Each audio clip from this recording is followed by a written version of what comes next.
कहानी की शुरुआत में हम देखते हैं कि पूरी दुनिया में रेडिएशन फैल चुका है, जिसके कारण सभी लोग मारे गए थे और पूरी दुनिया की इलेक्ट्रिसिटी भी जा चुकी है। इसी दौरान हम एक गांव में एक अकेली लड़की को देखते हैं जिसका नाम एन होता है। वो रेडिएशन से बचने के लिए खास तरह का सूट पहनकर पास के स्टोर से सामान लेकर घर आ रही होती है। फिर जब एन अपने घर के पास आ जाती है तब वो अपना सूट निकाल देती है, क्योंकि जहाँ वो रहती है वहाँ पहाड़ और जंगल है और यहाँ पर अभी तक रेडिएशन नहीं फैला है। फिर एन घर आने के बाद खुद को साफ करती है और नहाती है, ताकि अगर वो रेडिएशन के संपर्क में आई भी हो तो वो धुल जाए। एन नहाने के बाद सो जाती है। अगली सुबह एन उठकर अपने खेत के काम करने में लग जाती है। एन यहाँ अपने कुत्ते के साथ रहती है। वो अकेलेपन से जूझ रही थी, लेकिन फिर भी अपने अस्तित्व को बनाए रखने की कोशिश कर रही थी। उसे लगता नहीं था कि यहाँ पर कोई इंसान बचे हुए हैं। एन कभी कभी जरूरी खाने का सामान लेने के लिए पास के खाली शहर में जाती थी। एक दिन एन जब अपने कुत्ते के साथ कहीं जा रही थी तब उसका कुत्ता जंगल के पास भौंकने लगता है।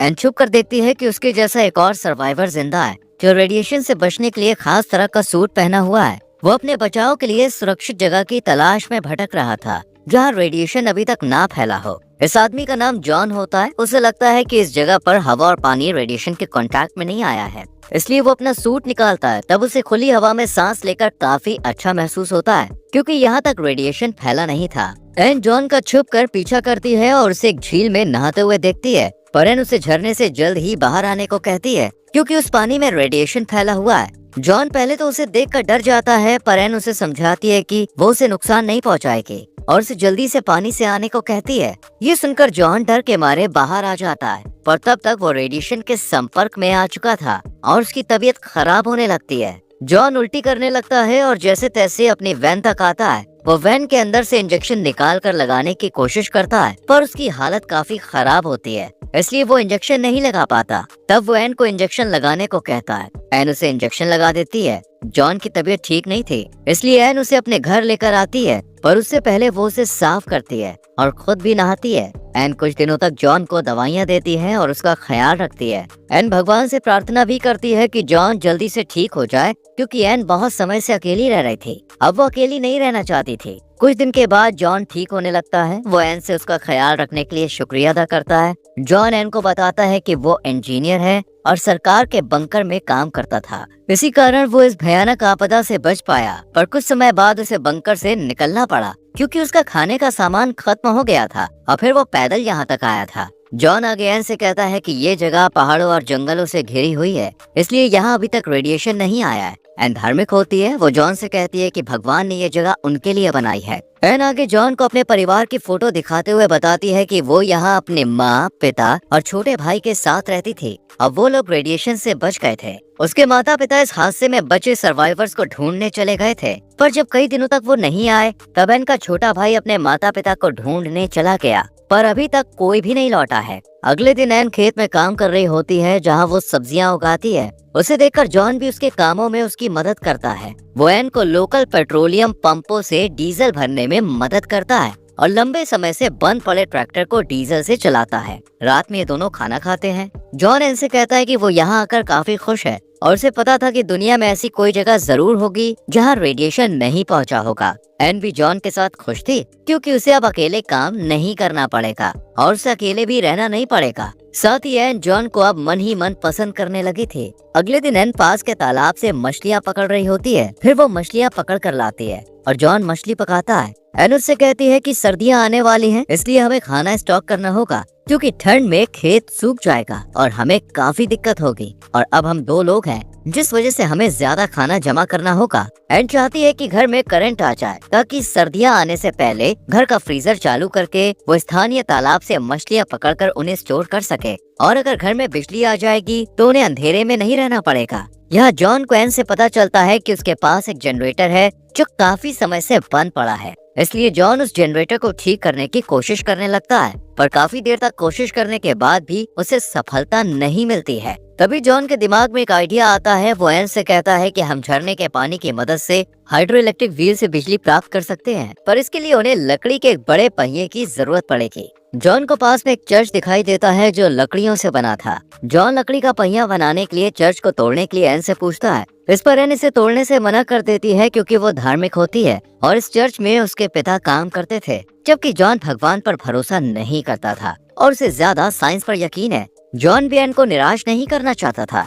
इसलिए वो इस प्रोजेक्ट को आगे नहीं बढ़ाने का फैसला करता है। पर जॉन अंदर से इस प्रोजेक्ट को आगे बढ़ाना चाहता था। वो एन की बातों से दुखी होकर स्टोर में जाकर शराब लेकर पीने लगता है। एन स्टोर में आती है और उसे घर लेकर आती है, पर वो ज्यादा शराब पीने के कारण एन के साथ बदतमीजी करने लगता है, जिससे एन को काफी बुरा लगता है। अगली सुबह जॉन को अपनी गलती का एहसास होता है और वो एन से कल के लिए माफी मांगता है। यहाँ पर एन और जॉन इतने दिनों तक साथ में रहते हुए काफी खुश थे और दोनों एक दूसरे को पसंद करने लगे थे। रात में जब एन जॉन के करीब आने की कोशिश करती है, तब वो उसे रोक देता है और कहता है कि उन्हें पहले एक दूसरे को समझना चाहिए और इस सब में जल्दबाजी नहीं करनी चाहिए। एन उसकी बात मान लेती है। एक दिन एन घर से थोड़ी दूर पर जब टहल रही होती है, तब उसे कैलेब नाम का एक आदमी दिखता है जो कि खराब हालत में होता है और उसे काफी तेज प्यास लगती है, इसलिए वो एन से पानी मांगता है। एन कैलेब को देखकर खुश होती है और उसे अपने घर ले आती है। पर जॉन कैलेब को देखकर खुश नहीं होता, क्योंकि उसे लगता है कि कहीं रेडिएशन इसके अंदर ना फैला हो। इसलिए जॉन कैलेब का रेडिएशन लेवल चेक करता है, तो उसे पता चलता है कि कैलेब के अंदर थोड़ा बहुत रेडिएशन है।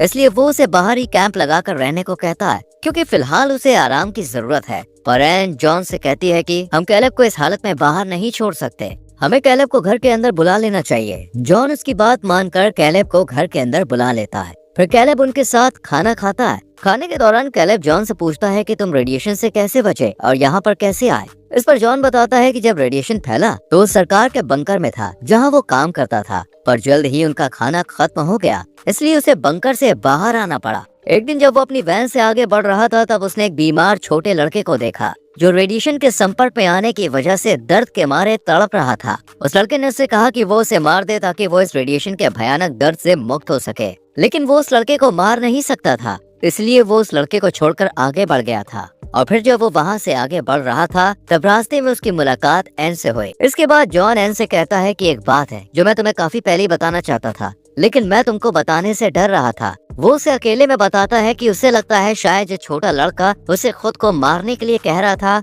वो एन का भाई हो सकता है जो अपने माता पिता को ढूंढने के लिए निकला था। ये सुनकर एन को बहुत बुरा लगता है और वो अपने भाई को याद करते हुए दुखी हो जाती है। इसके बाद जॉन कैलेब के साथ जंगल में शिकार करने जाता है। दोनों मिलकर एक ऑस्ट्रिच का शिकार करके लाते हैं और रात में साथ बैठकर तीनों खाते हैं। अगले दिन जॉन कैलेब से पानी के पहिए वाले प्रोजेक्ट के बारे में बात करता है, जिससे वो बिजली पैदा कर सकते हैं। पर जॉन उसे ये भी बताता है कि इस प्रोजेक्ट के लिए एन नहीं मान रही। कैलेब को ये आइडिया बहुत अच्छा लगता है, इसलिए जॉन एन से चर्च को तोड़ने के बारे में बात करता है। एन जॉन और कैलेब को इसकी अनुमति दे देती है। इसके बाद वो तीनों मिलकर चर्च को तोड़ने का काम शुरू कर देते हैं। वो तीनों दिन रात मिलकर काम करते हैं। इधर कैलेब जवान और देखने में सुंदर होता है, जिससे एन उसकी ओर आकर्षित होने लगती है। कैलेब भी उससे अट्रैक्ट होने लगा था। इसके बाद से एन और कैलेब के बीच हंसी मजाक होने लगता है और दोनों एक दूसरे के साथ समय बिताने लगते हैं, जो जॉन को पसंद नहीं आता। रात में जॉन एन को अकेले में बुलाकर कहता है, अगर तुम चाहो तो कैलेब के साथ रिश्ते में आ सकती हो, मुझे कोई दिक्कत नहीं होगी।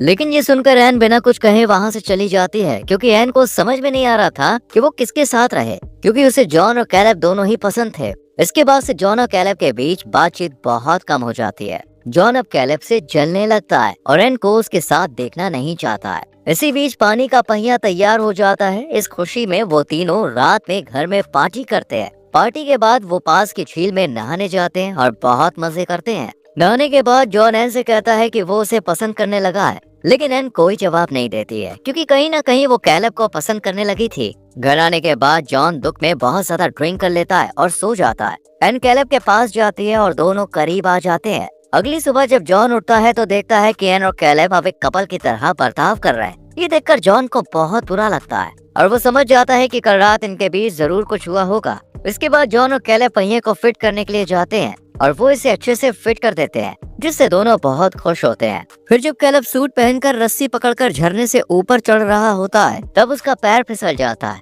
लेकिन जॉन जो पहले से ऊपर होता है वो उसे रस्सी पकड़कर ऊपर खींचने लगता है। पर जब कैलेब का पैर दूसरी बार फिसलता है, तब दोनों चुपचाप एक दूसरे की आंखों में देखते हैं। दोनों रस्सी पकड़े रहते हैं, पर इस बार जॉन कैलेब को नहीं बचाता। वो रस्सी छोड़ देता है, क्योंकि वो अब कैलेब से नफरत करने लगा था और नहीं चाहता था कि वो एन और उसके बीच आए। कैलेब नीचे गिरता है, जिससे उसकी जान चली जाती है। इसके बाद जॉन अकेले घर वापस आता है। एन कल रात जब वो कैलेब के साथ संबंध बनाई उसके लिए जॉन से माफी मांगती है क्योंकि वो उसे दुखी नहीं देखना चाहती है। लेकिन जॉन कहता है तुम्हें माफी मांगने की कोई जरूरत नहीं है। फिर एन जॉन से कैलेब के बारे में पूछती है। जॉन जवाब देता है कैलेब बचे हुए लोग को ढूंढने गया है। एन ये सुनकर बहुत दुखी हो जाती है और उसे ढूंढने निकलती है, लेकिन कैलेब उसे कहीं नहीं मिलता। उसे कहीं ना कहीं ये एहसास हो जाता है कि जॉन ने जलन के कारण कैलेब को मार दिया है। फिर जब एन घर आती है तब वो देखती है कि जॉन ने जनरेटर चालू कर दिया है जिससे घर में बिजली आ गई है। ये देखकर एन दुखी होने के बाद थोड़ी सी मुस्कुराती है, लेकिन एन अंदर से पूरी तरह से टूट चुकी होती है।